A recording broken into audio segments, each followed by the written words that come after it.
You didn't get into the business to stare at spreadsheets, chase down invoices, or wonder why your phone stopped ringing. You got in to build something, a business, a legacy, a life on your own terms. But nobody told you how hard that actually is. Torsion Talk is for the garage door owner who's out there in the field before sunrise, solving problems nobody trained you for, and building anyway, because that's who you are. This is your industry, your conversation. Let's get into it. I'm Ryan. Welcome to Torsion Talk.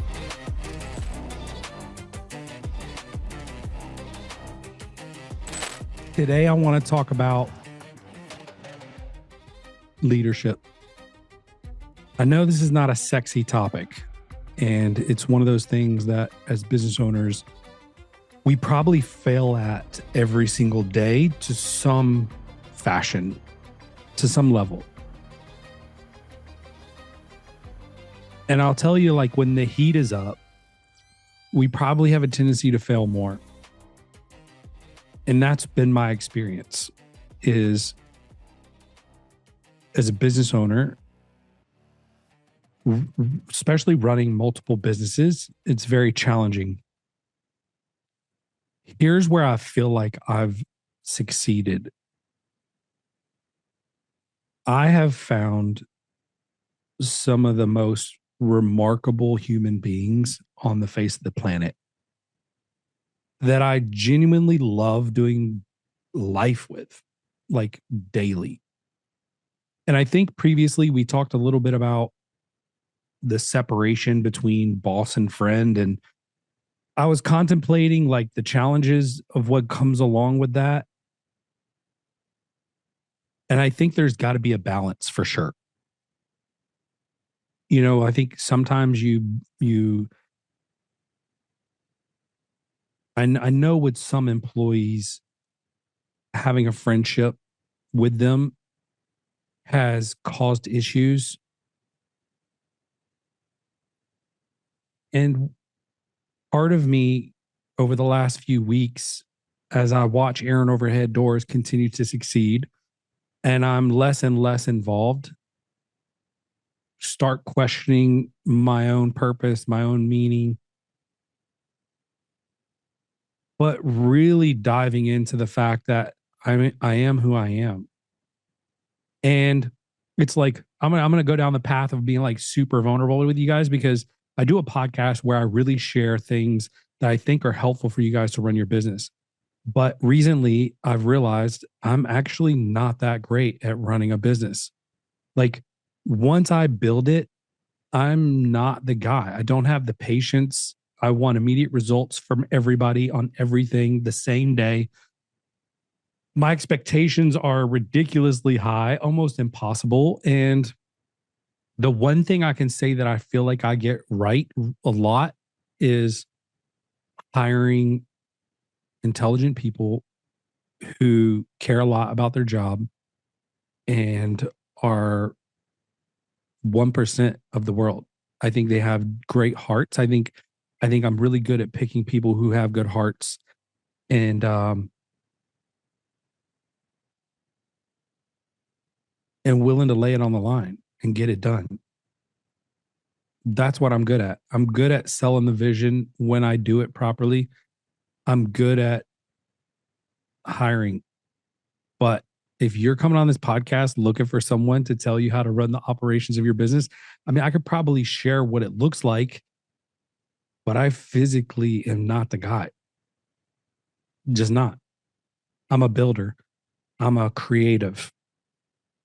I'm a creative with an analytical mind, which is very unique, I think, in most places. But the reason why I'm telling you this is because I've been on this journey of trying to figure out what my purpose is in business if I'm not running my companies. And it's, you know, I started on that journey like a little bit lost. And I'll be honest with you too, like in a vulnerable way, I was fearful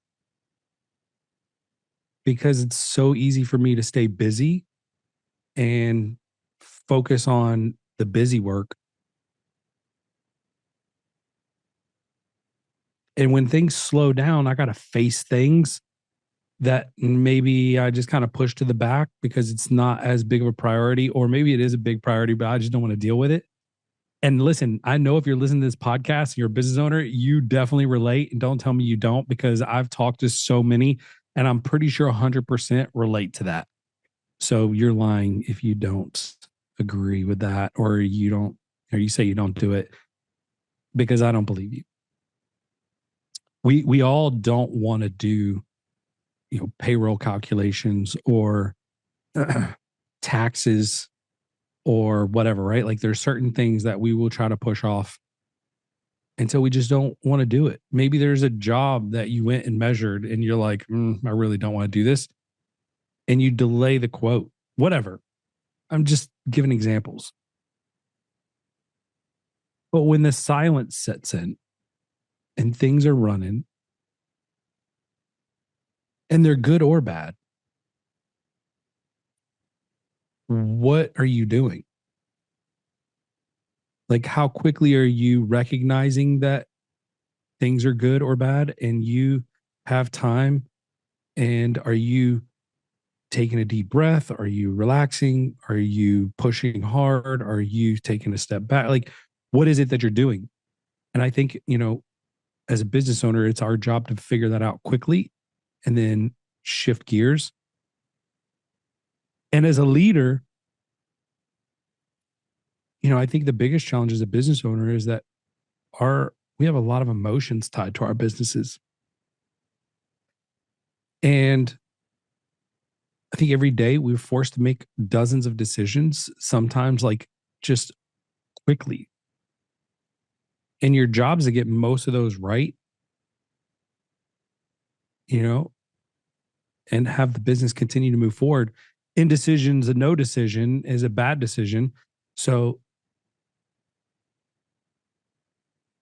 now I'm in a position where I'm not even making a lot of decisions and the business is doing gooder, better, right?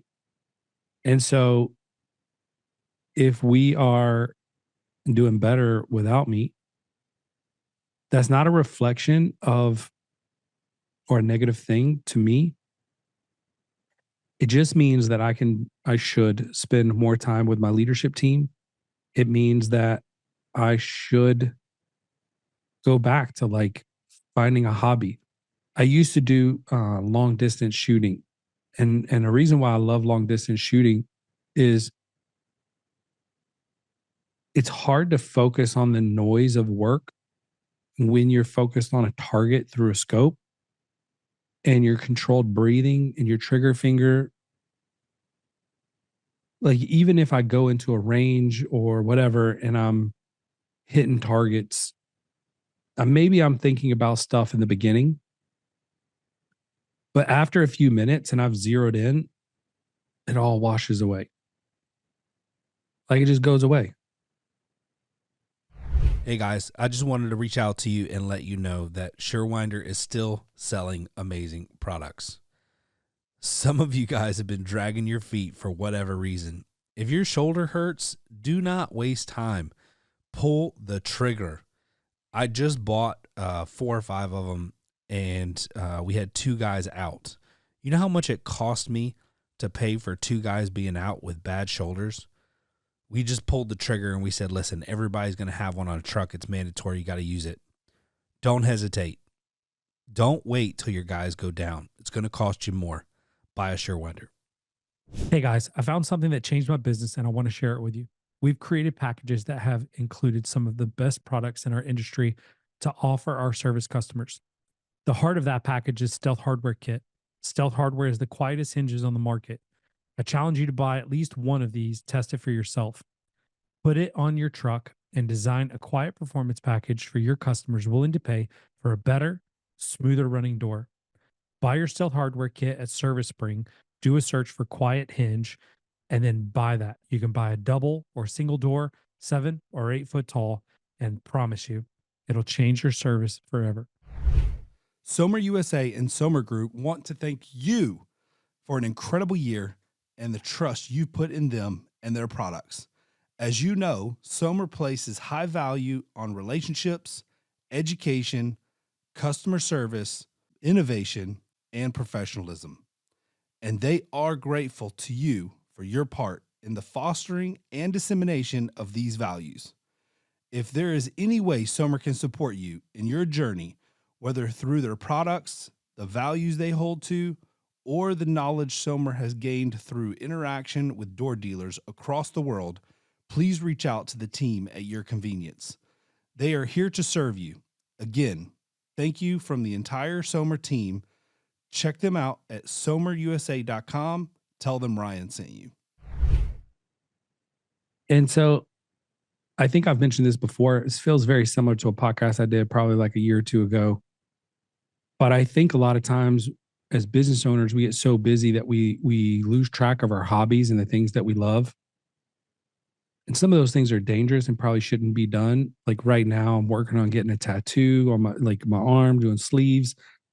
I'm looking at motorcycles again because that's just, I'm fanatic with motorcycles. Like I freaking love them. But part of the reason why I'm not allowed to have it is because I wrecked one really bad.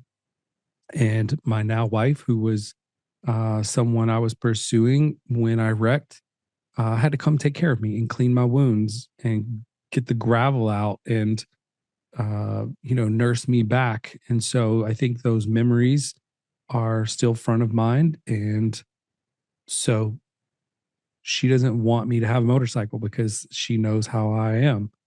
I don't deal with fear much when it comes to speed and whatever, but I need that in my life. Like I need that the adrenaline. And I think that's, maybe adrenaline's not your thing. Maybe it's, Sunday night softball or, I know some guys, I've talked to some door guys who love like gardening. I mean, it doesn't have to be crazy.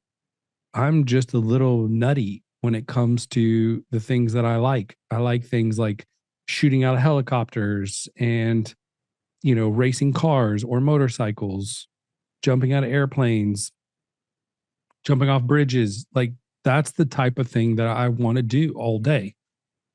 And so it's probably not healthy, but I've not died to date. And I feel like you can't stop living.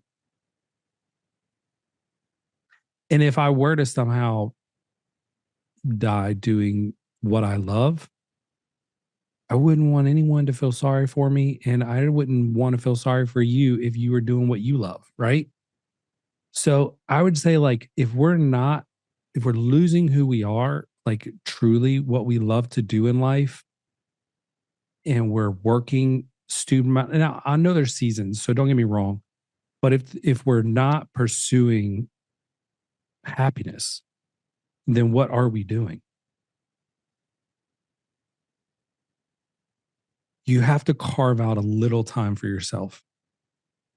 And I'm telling you this as I'm going through it myself, as a reminder that I have these seasons where I give up everything and I work really hard. And then I have these seasons where it's like, I can probably go an hour or two and go do something fun for me, like shoot guns or whatever.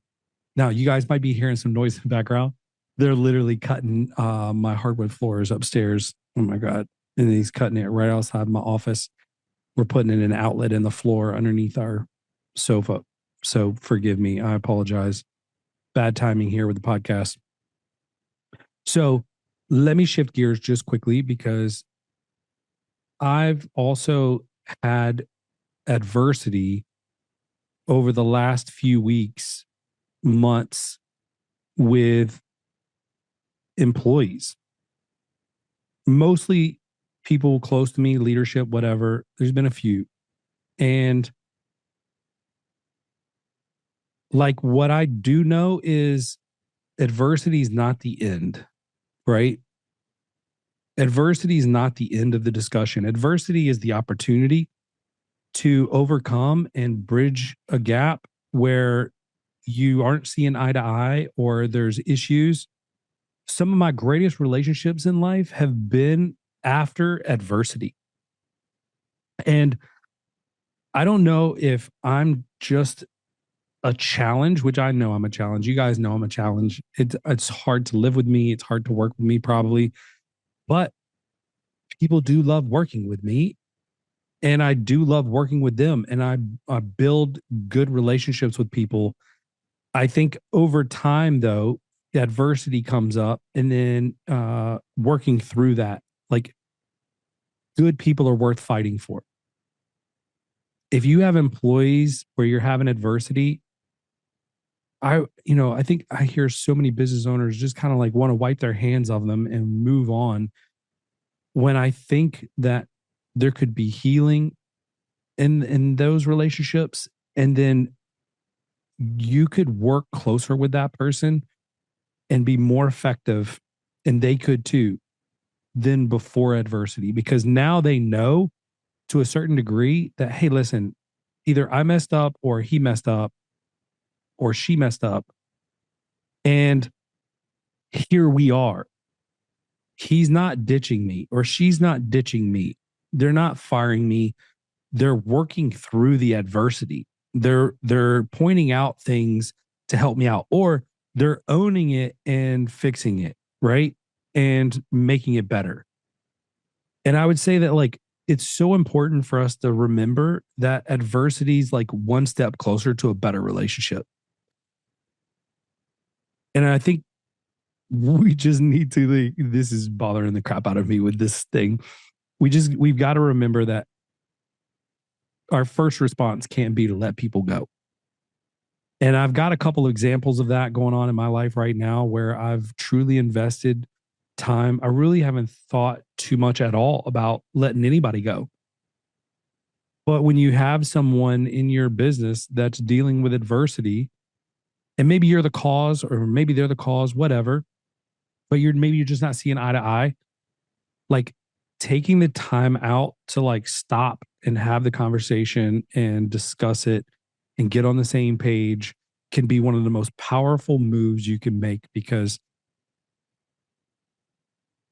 I think if someone did that for me, and it would show me that, hey, they really want me here because they took the time to, like, put the effort in to find the real problem between us, and then come up with a solution and be willing to work with me and make the place better to work. And so for that reason, I think the point of today is there's no perfect leader out there. You're not perfect. I'm not perfect. Our leadership team's not perfect. And if they aren't performing at the level that you want them to perform, then ultimately that's our fault as the business owners. And I think we just have to slow down a little bit and take the time to invest in them. And on the other side of that is invest in yourself. Because if you aren't pouring into yourself, you got nothing to give.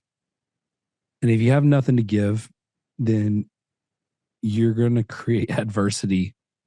Honestly, I think that's where mine came from. Is I got to a place where I was working so much I had nothing to give, and then I created adversity. Not intentionally. I would never hurt anyone that I work with intentionally, but unintentionally, I've done it my entire career, and you've done it your entire career. Like, we do things, and I'm realizing more and more as I have people close to me who are willing to tell me the truth and explain things, because I haven't been an employee in, 11, 12 years.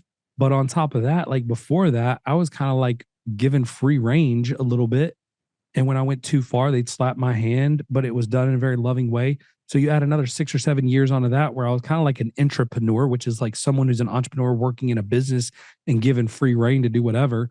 So it's like 20 years it's been since I've truly been an employee per se. And I'm just super grateful for the people that we have and the businesses that I own, because they give me grace. I give them grace. And now I'm giving myself grace and trying to find what makes me happy outside of work. and invest in that. And I would challenge you to do the same. Because I don't think a lot of business owners do that very well. Some do. I see them on Facebook doing their thing. Whatever it is. Like my buddy Sebastian, he loves to ride 4x4s or whatever they are, side by sides. And he does that.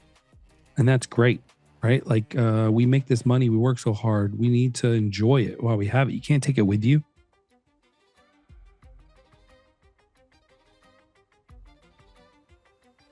Can't take it with you. And I want to be on my deathbed saying that I lived my best life and I did everything I wanted to do and accomplished my goals. And ultimately, my goals are to love the people around me, spend quality time with them, and do things for others as Christ would want me to. That's it. Nothing else matters. I hope this thought piece was helpful for you as a business owner. I think these reminders are important every once in a while. I hope you stuck with it. Thank you. Appreciate you following the podcast. Be you, be strong, continue to get better every single day. And don't feel guilt for going out and doing something for yourself. Be blessed.